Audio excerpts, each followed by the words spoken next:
Bang Boni Hargens masih bersama kami ya, Bang Boni. Saya komen dulu, Mas. Oke, siap. Silakan. Ini agak lucu. Saya perhatikan diskusi debat kusirnya lucu juga. Jadi saya tegaskan beberapa poin ya. Pertama bahwa yang tadi saya sudah katakan, sudah ada dua partai Demokrat sekarang. Itu suka atau tidak. Ada Partai Demokrat Cikeas, ada Partai Sibolangit. Kita bisa buat namanya berganti, ada Partai Demokrat Jenderal, ada Partai Demokrat Mayor. Nah, karena ya yang satu kan dipimpin oleh Jenderal, satu dipimpin oleh Mayor. Apapun lah istilahnya, tapi bahwa ini sudah ada dua. Maka dalam hal ini Partai Demokrat yang masih sah secara hukum, saya kira jangan terlalu takabur juga, karena ini masih air pasang, belum tsunami. Ini air pasang, bos, belum tsunami. Karena apa? Orang-orang yang keluar dan juga dipecat dari Partai Demokrat, kebetulan saya kenal semua. Ini perpustakaan yang hidup, Pak. Jadi mereka tahu semua hitam putih proses politik kekuasaan 2004-2014. Jadi agak perlu waspada juga, jangan merasa besar. Nah, yang kedua juga saya perlu tegaskan, negara ini negara hukum, semua akan di dalam koridor hukum, tidak ada klaim-klaim yang tidak melalui proses hukum, dan hanya di situ kita bisa bertahan sebagai negara. Jadi nanti kalau pengadilan ternyata memenangkan salah satu kubu, katakanlah kubu Pak Ahy, maka nanti kubu Sibolangit juga jangan kecewa. Tetapi kalau ternyata yang dimenangkan pengadilan ini kubu Jenderal, bukan kubu Mayor, jangan menangis. Karena dulu juga PKB mengalami yang sama. Pemerintah diem dan serahkan itu ke proses hukum. Dan memang itu ranah yudikatif. Benar itu. Pak SBY beri teladan yang benar itu, tahun 2008, bahwa pemerintah diem dan proses hukum berjalan. Jadi kalau nanti penegakan hukum yang sama juga terjadi, ternyata Demokrat yang sah milik Pak Muldoko, ya jangan menangis Bombay. Karena ini negara hukum. Nah, lalu soal lain yang juga menjadi kegelisahan di kalangan kader Partai Demokrat dari yang saya tangkap dalam dialog dengan beliau-beliau itu, dan juga di beberapa partai lain sebetulnya, ini kan namanya ini Partai Demokrat mengandaikan bahwa dulu ketika dia muncul, dia membawa angin segar untuk konsolidasi demokrasi menuju tahapan yang lebih substantif. Tetapi kan nyatanya Partai Demokrat ini menang di judul, menang di baju, menang di logo, Mercy itu kan. Karena mentalnya juga ternyata belum mengalami pembaharuan. Banyak keputusan yang sebetulnya bukan musyawarah yang dimufakatkan, tetapi mufakat yang dimusyawarahkan. Jadi banyak, halo? Iya, Bang. Halo? Iya, Bang. Saya ikuti, Bang. Bang. Iya. Jadi banyak keputusan yang sebetulnya mufakat yang dimusyawarahkan. Sehingga kalau misalnya diskusi kita, Sahril tadi bicara soal aturan hukum, bicara soal bagaimana internal partai pengambilan keputusan dan segala macam, saya pikir nggak usah lah basa-basi. Semua orang tahu itu sandiwara yang bisa diatur.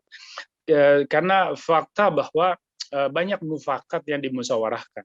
Termasuk ketika Pak Ahy diangkat jadi ketua umum, kan tidak, mayoritas kader itu sama sekali tidak mendukung. Karena kalaupun itu anak Pak SBY, harusnya Ibas yang jadi ketua umum. Kenapa? Karena Ibas yang sudah terlibat di dalam pembangunan partai.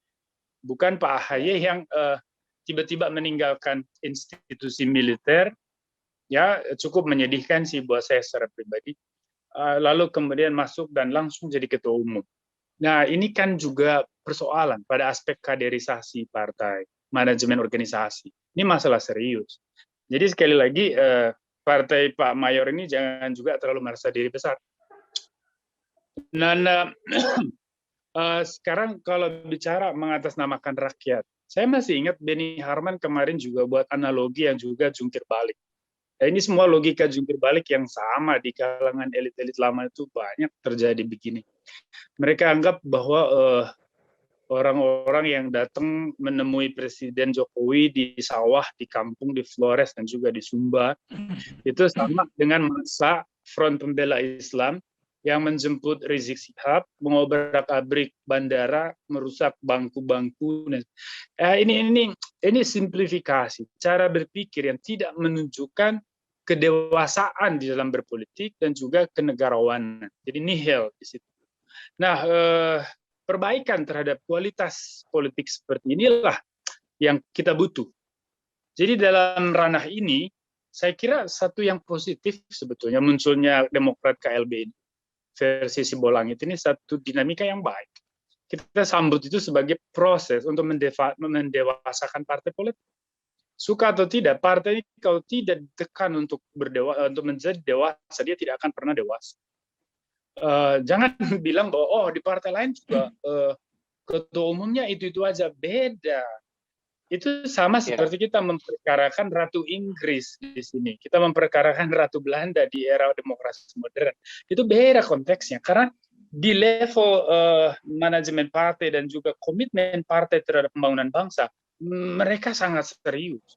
Berbeda dengan partai tertentu. Ya, termasuk Partai Demokrat, saya kira harus banyak refleksi diri. Ya, secara keilmuan, Mas Rinto, secara keilmuan, saya kan melihat Indonesia ini kebetulan disertasi doktoral saya di luar negeri itu. Saya melihat fenomena yang paling rumit setelah Soeharto itu kan kartelisasi oligarkis. Jadi ada oligarki partai yang coba membangun satu pola politik kartel. Dan saya dari awal sempat berharap Partai Demokrat itu muncul, dia bisa memberi warna lah. Kalau kita semua katakan saat itu sedang ada di terowongan gelap, tidak tahu mau kemana, ya mungkin Partai Demokrat muncul sebagai the candle at the end of the tunnel. Jadi lilin yang menyala di ujung terowongan. Tapi kan ternyata itu lilin yang mati, karena kemudian tidak membawa terang. Nah, di situ apa persoalan? Oligarkisasi, kartelisasi, ini terus menjadi perkara serius.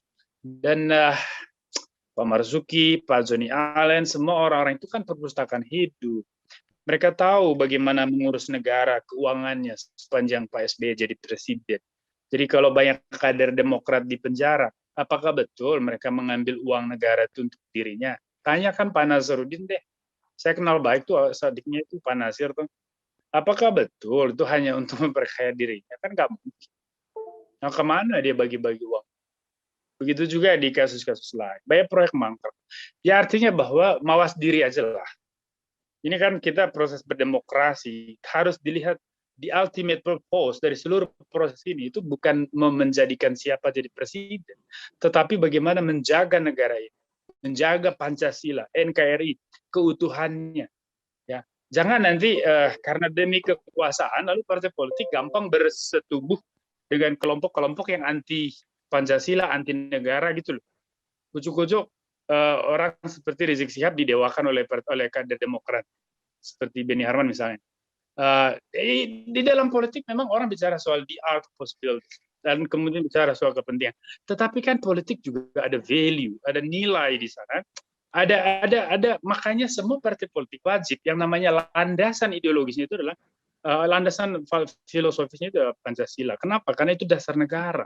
Wealth and sound, cara kita melihat dunia sebagai sebuah nation state bernama Indonesia. Jadi kalau partai politik kemudian menjual idealisme ini demi kekuasaan, di situ serentak dia kehilangan seluruh kehormatan ontologisnya sebagai partai, maka dia layak dibubarkan. Ya, tetapi kan kita tidak bicara pembubaran Partai Demokrat di sini. Kita bicara soal pendewasaan partai politik di dalam bernegara. Maka tujuan pendirian partai dan implementasi dari seluruh visi misi partai itu harus selalu berbasis kepada komitmen menjaga NKRI, Pancasila, Undang-Undang Dasar 1945. Karena kita tidak ingin nanti tiba-tiba muncul satu orang, apakah dia waras atau orang gila, tiba-tiba jadi presiden dan mengatakan Indonesia jadi negara syariah. Lalu kemudian di sana sejumlah partai politik membentengi dan mendukung. Nah, kita tidak mau ada partai politik macam itu. Kita tidak ingin negara ini nanti 10 tahun dari sekarang, 15 tahun dijual. Tiba-tiba dia jadi negara agama. Ya, ini persoalan serius. Jadi pada apa namanya? Pada sektor inilah pada trajektori ini kita kemudian harus semua terlibat mendiskusikan perkara ini, Partai Demokrat ini. Ya, bukan karena demokratnya penting, tetapi karena ini persoalan yang kemudian akan menjadi presiden juga untuk konteks kepartaian semuanya di Indonesia. Kita misalnya kita akan berbicara bagaimana sih nasib Nasdem pasca Pak Surya Paloh, bagaimana sih nasib Perindo pasca Pak Haritanu, bagaimana sih nasib dan seterusnya. Ya, jadi ini semua akan menjadi pelajaran buat partai-partai lain sehingga nanti modernisasi internal partai, manajemen partai, pembangunan organisasi itu semua akan berjalan dengan baik. Terutama relasi dan komunikasi antara elit partai dengan basis grassroots, akar rumputnya, pemilihnya. Jadi di situ concern ya Mas, ya. Ya, Ya, Bang. Terima kasih.